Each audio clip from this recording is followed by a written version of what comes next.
president alirecognize effort yenu, mlikapewa job, alafu tena kidogo mkatoka. What happened? You know, I always, in 2000, early 2002, 2003, President Kibaki wins an election. With a friend of mine called Dennis Onsarigo, we were interns at Mwenge House, which was the headquarters of President Kibaki. Yes. That evening, we were given letters. On the day that he was announced winner and sworn in, we were given letters appointing us to PPS then in State House under the NAC letterhead by a guy called Alex. Service. Yes, a guy called Alex Morevi, who was a nephew to the president and was head of Mwenge House. Yes. So I remember my salary was 75,000. It's money I'd never imagined. 2002. Yes, I couldn't even. Up to now, I still think, you know, when I saw the letter, I couldn't believe that I had actually conquered Nairobi. Wewe unajua 2002 school fees yetu ya Embu hapa nilikuwa pesa ngapi? 120. See, so when we went with Dennis Onsarigo to State House Gate C, they told us we don't recognize these letters, and the dream died. Then we went back to school to read. Many years later, we have won an election with President Uhuru, and he's called us to State House. They are editors. And previous day, we had agreed with the then head of Presidential Press Service, Isaiah Kabira, and Manoa Esipisu, who was now announced as PSU head. We had agreed to put our names and our appointments. But on the actual day, only one name was revealed inside. Somebody had intentionally removed our names. I don't know who. So as the president and the team went to get interviewed by the many cameras outside, yes, I quickly went to a computer and wrote about our appointments and gave ourselves, and even changed Presidential Press Service to Presidential Strategic Communications Unit. Ijuzi too. Yes, that is now to the 2013. Mm-hmm. We changed the name from Presidential Press Service to Presidential Strategic Communication Unit, and then put up our nominations. I mean, nyi mkajifanyia. Yes, when I went to Manoa to sign, because I was told by the then PPS officers that it cannot go to the media unless it's signed, Manoa Esipisu and Isaiah Kabira refused to sign. So I quickly noticed the president was leaving one TV station to the other. The OB vans were on the grounds of State House. I quickly went to him and he signed. Immediately he signed. You went to the president's street? Yes. Immediately he signed, I put it out to the media. Long before Manoa and Isaiah Kabila could react, the breaking news was on their phone.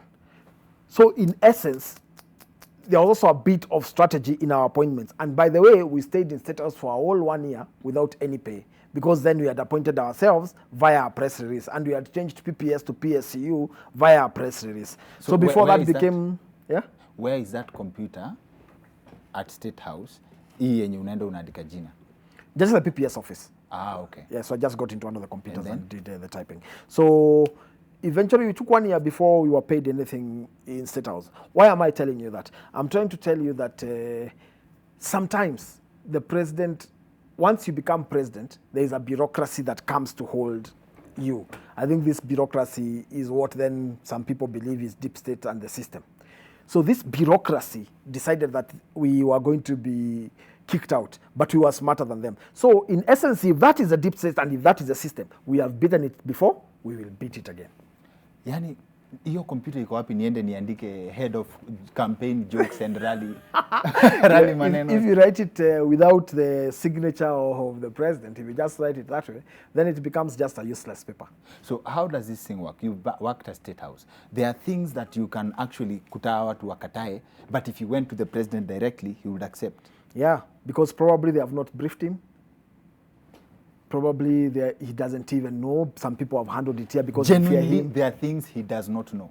Yeah, genuinely, there are things that you don't take the president. For instance, if you hire staff under my directorate and there comes a time to fire that staff, the president doesn't have to know. He has delegated that power to you to effect some things. The president doesn't have to know that the tires of his car have been changed. Okay. There's a story I hear that I don't know whether it's true or not, and I heard it from guys who have worked in State House for a long time. That one day when the BMW launched a certain car, I won't say which one because they then have to pay for ads. But when they launched a certain car, they took it to Kibaki and it was all tinted, and he was moving from State House to KICC, and he complained how dark the car was. By the time he was finishing his function at KICC, the brand new car was no longer there and the car had been replaced. He doesn't have to know how that was done, as long as it's done. He just have to say it. Yes. Yes. The president's vision is shared through strategic documents. The party manifesto he campaigned with, Vision 2030, ideas he has given cabinet during cabinet meetings. So the implementation of it, he doesn't have to know, he just needs to get the result. So if he wants a certain road constructed, he doesn't have to know where the stones were bought, whether they were bought from Kingori manufacturers. Okay. Yeah. Sawa. You and the DP are like this, sai. Mko tight sana. So if he becomes president, you would understand if there's a tena gap hivyo. As in, kwa president hakuna ubesti like ni aje kwa campaign nyinyi maboys. And then when someone gets to office, then that changes. Yeah, there is, you see, we always say that governance is a democracy, campaign is a dictatorship. So that then...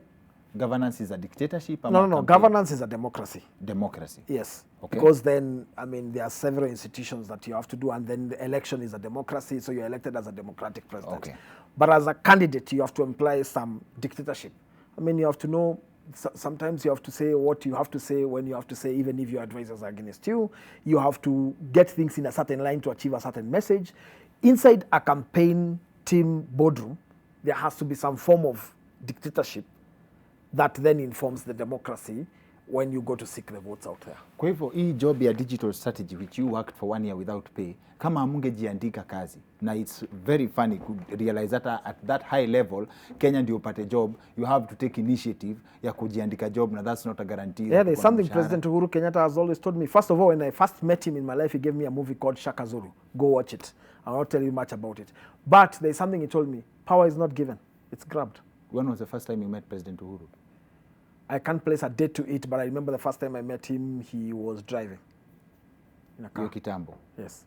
Na sasa wewe kama hiyo level ndio something that you feel you've earned kufanya job kwa hiyo system kwa sababu you had helped the campaign, right? But una have kujiandika job ndio upewe job yenye wewe una deserve. What does that make of boys mwenye ako mtaani hana form kabisa? Kwa hiyo boys ako mtaani, this is my message. Do not expect favors. Do your thing, deliver, then do your thing again. In a war, fight, but don't drop the arms. Continue fighting. Space is not granted. In this world, nobody gives you space and allows you to own it. You get that space and you own it. You see, when they did away with the digital, they told us they have made it redundant. Why didn't they appoint someone else? Instead of making it redundant, because it's not redundant, my deputy is still in, or the digital officers are still in office, and all those people are still in office. If they really wanted, if the position was just a position, I would have been removed and appointed Dr. Kingori, for instance. Yes. But they did not do that. Why?